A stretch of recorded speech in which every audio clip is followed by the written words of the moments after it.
À 8h17, vous recevez Bernard Poretz, Benoît Hamon, fondateur de Génération, ancien ministre de l'Éducation nationale et candidat aux européennes. Monsieur Hamon, bonjour. Bonjour. Merci d'être sur Europe 1 ce samedi matin, une journée très particulière. Dans le journal de 8h, on entendait un gilet jaune qui disait « Écoutez, moi je suis parfaitement pacifique, je vais aller sur mon rond-point comme depuis 20 jours, mais je dois constater que si on a pu faire bouger les choses, c'est à cause de la violence, à cause des violences de samedi dernier. C'est là que tout a basculé. » Il faut bien reconnaître que oui.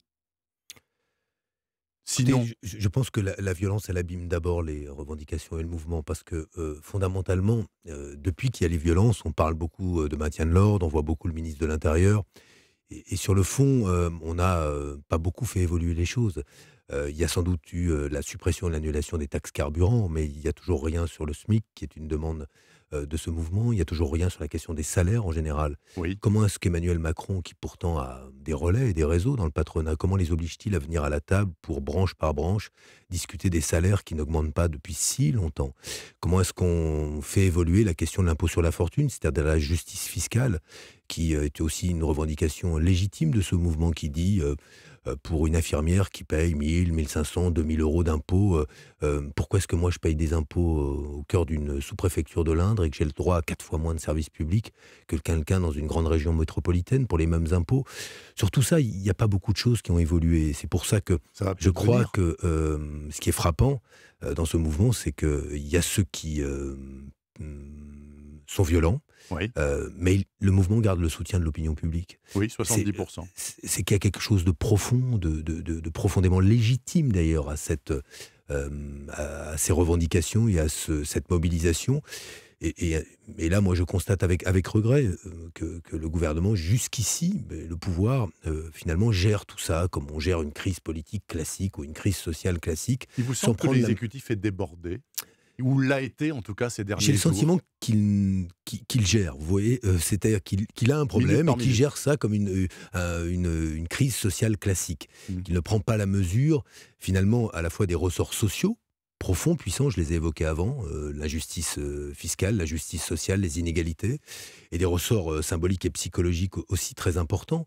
Il y a dans ce mouvement aussi, à côté d'un cri qui dit on nous plume, un autre cri qui dit on nous prend pour des imbéciles. Oui. On ne nous respecte pas, on ne nous écoute pas. C'est très difficile d'être entendu d'une manière ou d'une autre. Combien de conflits sur le terrain se heurtent à un silence absolu de l'administration, des personnels ou des patients, ou des familles de patients qui se mettent en grève, occupent des services d'hôpitaux? Pas de réponse du directeur d'hôpital. Vous avez des mouvements dans tous les domaines qui se heurtent à une sorte de silence, comme si ceux qui savaient là-haut savaient si bien qu'ils pouvaient se permettre de ne parler avec personne.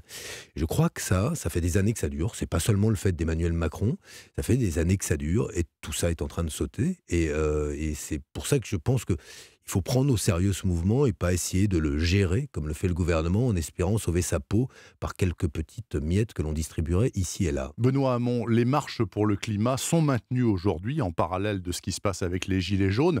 Le fallait-il, selon vous? Parce que finalement, quand on analyse les annonces de M. Philippe en début de semaine sur le renoncement aux taxes, etc., l'écologie est perdante complètement là-dessus, non? Ou pas? Elle est perdante si le gouvernement ne mobilise pas les ressources de ce pays pour financer la transition écologique. Or là, jusqu'ici, il disait, écoutez, la transition écologique est indispensable, faisons payer les retraités et les plus pauvres. Mais on lui dit, mais ce pays est riche, monsieur Macron.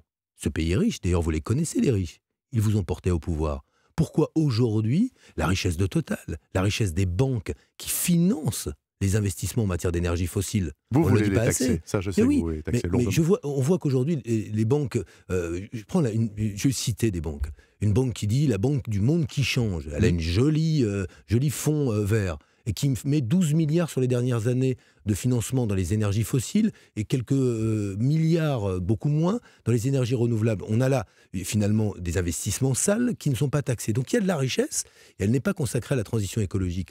Moi, je suis favorable à ce qu'on marche pour le climat et contre la vie chère. Il n'y aura pas d'écologie si elle n'est pas sociale. Faut quand même regarder une réalité. Qui c'est qui souffre d'abord des pollutions? Ceux qui vivent à côté des grands axes routiers. Oui. Ceux qui ont des écoles où les gamins respirent des particules fines tout près des routes ou tout près du périphérique Les en région pauvres. parisienne. Ceux qui sont confrontés à la malbouffe, ceux qui sont confrontés aux maladies chroniques liées à l'environnement, ce sont les plus pauvres, ce sont les classes moyennes. Donc l'écologie, c'est social. Mais le gouvernement dit, pour vous en sortir, si vous voulez que vos enfants vivent dans un monde respirable, il va falloir que vous payiez. Alors oui, chacun devra changer ses modes de consommation, nos comportements, mais on ne peut pas demander seulement aux plus modestes de changer et aux autres de ne rien changer à leurs investissements. Pourquoi ? Parce qu'ils prospèrent, eux, toujours sur l'extraction d'énergies fossiles les plus riches.